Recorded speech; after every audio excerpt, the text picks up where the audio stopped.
All this after President Obama tried to explain Friday why this case has been so painful to blacks in his most extended discussion of race since entering the White House. Joining us now to continue that conversation, a rising conservative voice, noted pediatric surgeon Dr. Ben Carson, who's in Sun Valley, Idaho, and Democratic Congresswoman Donna Edwards of Maryland. So let's start with the president's remarks in which he talked about how he was profiled as a young black man, and then he said this. If a white male teen was involved in the same kind of scenario, that from top to bottom, both the outcome and the aftermath might have been different. Dr. Carson, some conservatives are criticizing the president for making this about race again. Do you agree? Well, you know, what one has to recognize is that all of our opinions are based upon our lifetime experiences.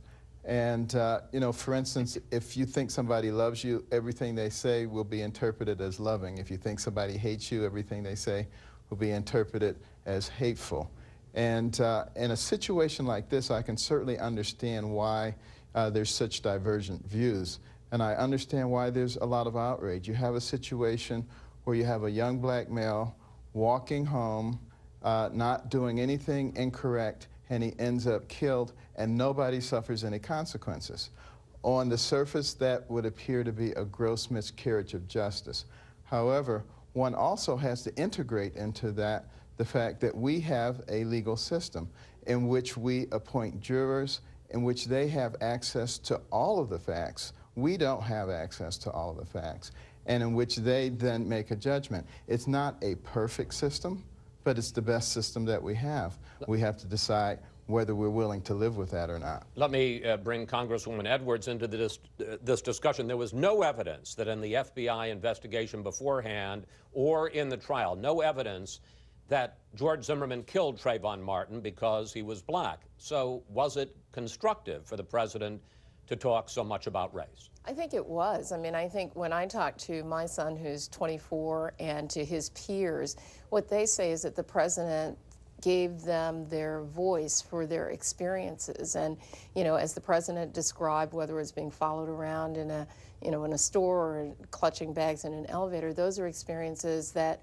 my son, our sons have had, and it gave them that voice, and I thought it was really important for the president to validate and articulate that. All right, let's go beyond rhetoric, because some civil rights leaders are now demanding that the Department of Justice either file hate crime a suit or civil rights violations against George Zimmerman. But it seemed to me the president, in his remarks, made it pretty clear. He said that people should have a clear expectation. That's not likely to happen.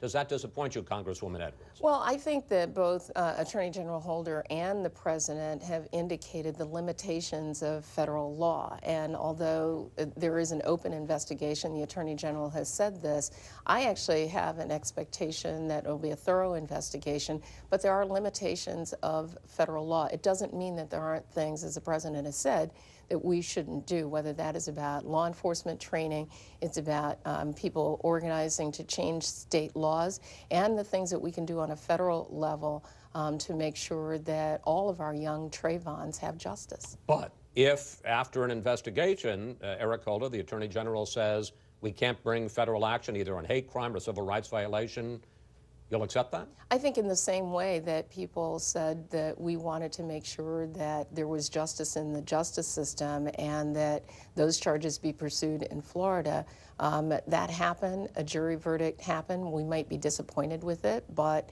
it did, and the same thing will be true of a Justice Department investigation. And I think, as you saw in the peaceful demonstrations, hundreds of them yesterday, it's really clear that people want not only want justice, but they want change. Congresswoman Edwards, one more question. I'm going to bring Dr. Carson back into the conversation. Some of your colleagues in the Congressional Black Caucus say that they are supporting the Reverend Jesse Jackson's call, or at least threat, of an economic boycott against Florida, which he calls an, quote, apartheid state for its passage of stand your ground laws. Do you support Jackson's rhetoric and his call for possible call for an economic boycott of Florida? I actually haven't examined that, to be quite honest with you, and I think that, you know, many of us understand that sometimes when we call for those kind of economic boycotts, the impact on some of our communities could be really tremendous, and so I want to examine that first, and I don't think that there's been a unanimous call within the Congressional Black Caucus. In fact, we haven't even discussed that in the Congressional Black Caucus, to my knowledge. Dr. Carson, it turns out that, in fact, in Florida, blacks have made 1/3 of the claims under Stand Your Ground in homicide cases. They were involved in double their representation in the population of Florida.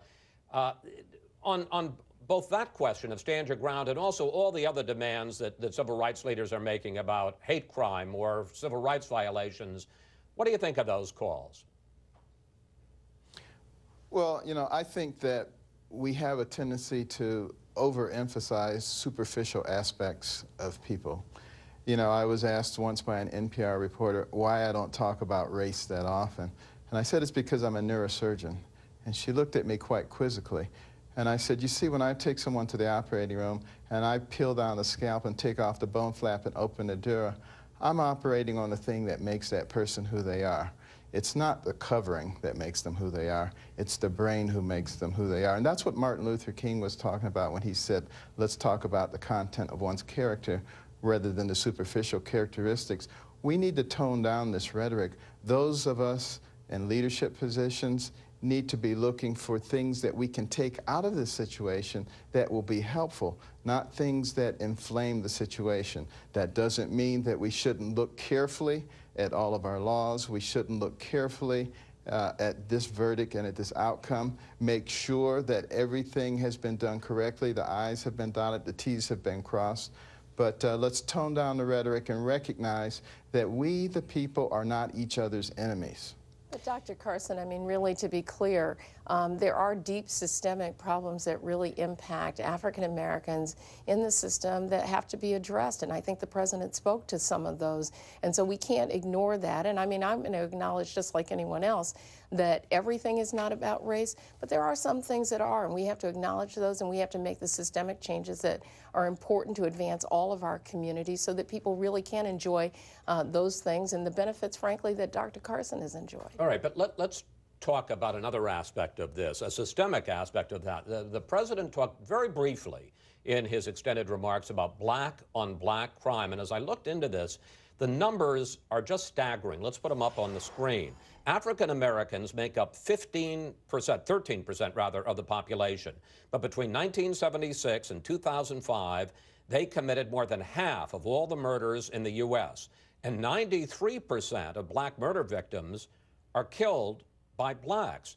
Congresswoman Edwards, should the African American community be focusing on that, the black-on-black crime, the carnage in our inner cities, and not on George Zimmerman? Well, let me tell you, to be clear, when we're focused on addressing issues of poverty, when we're focused on improving our education system, when we're focused on changing gun laws because there's such a rampant availability of guns in our inner cities, and we have no inner city agenda in this country, that's focusing on those statistics that you just talked about. But when you have people demanding, let's go after George Zimmerman, let's hate crimes, economic boycotts of Florida, that isn't talking about the real problems in the inner city. Well, I'm just going to say to you, because there have been some calls for those kind of actions, it doesn't mean we're not, you know, sort of one-trick ponies. We're able to focus on a range of different things. And if you just look, even in this last 2 weeks in the Congress, the debate in the Congress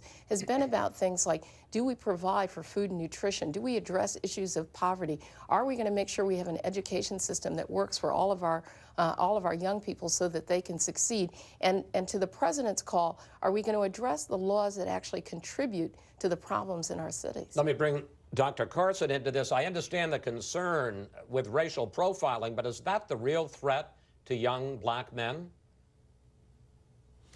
I don't think it is. You know, obviously, you know, I grew up in the inner city and had an opportunity to experience a lot of the problems that were there. And many of those problems are a result of the environment in which people grow up in and the philosophies that people develop. For instance, You know, in the inner city community, if it's late at night and you're walking along and somebody starts following you, you know, that's a serious issue. You know that immediately, and you go into a fight or flight mentality. That may not happen, you know, walking in a gated community in, you know, Palm Springs. Dr. So, Carson, you know, it depends young a lot. men and my son and young men tell me all excuse the me, time if I could finish, I would that they're appreciate that. profiled. May I finish I my comment and then? Well, I just want to say, Dr. Carson, you really cannot ignore the fact that our young black men, in fact, are profiled. I have a young man who works for me. You know, he's a college graduate. 3 times in this last month, he's been stopped by law enforcement going to work. Okay, let me give, because we're about to run out of time. Chris. Let's give Dr. Carson the final word. And I guess Thank you. The key point is George Zimmerman a diversion from the real issue facing the real threat facing young African-American men? Right. Now, what I was trying to get across is that when you grow up in that environment, you develop a different type of philosophy. And in fact, Trayvon Martin may well have had that philosophy and went into this fight or flight mode. So we can't necessarily say that he's evil or horrible, more so than anybody else when you grow up with that particular type of mentality. But again, I want to come back to what I was saying before. So often we take any kind of situation that occurs today in America and we get on the different sides of it and we hurl hand grenades at each other rather than engaging in intelligent discussion. This is what we need to do. Do we have a perfect system? Absolutely not. Does everybody think about things the right way? Absolutely not. But we're never going to get there if we continue to make ourselves into enemies. All right, we're going to have to leave it there. Dr. Carson, Congresswoman Edwards, we hope we contributed to the conversation. Thank you both. Thanks for sharing part of your Sunday with us. Thank you. Pleasure.